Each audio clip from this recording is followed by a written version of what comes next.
sistem koji igraju kod Ivice, tako je poznat, pošto poznam Ivicu, bio je moj trener u Velenju i sigurno su tu gdje je mjesto, tako igraju dobro, ali treba se pripremiti dobro na njih i, kao što sam rekao, bit će sutra neka teška utakmica. Sigurno je neki motiv plus, pošto tamo smo izgubili u toj utakmici za kvalifikacije, tako da znamo kako je to da kad ne ideš naprijed, tako da ćemo sutra sve napraviti da to dobijemo i da idemo u kvalifikacije za Olimpijadu. Kao što sam već rekao, na ovakvih utakmicah su golmani oni koji dodaju ovu piku na i, tako da bit će sutra, mislim, za nas, Gorazda i mene, kao što za vratare Makedonija, je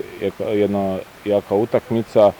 i nadam se i da ćemo mi na kraju da se veselimo pobjede.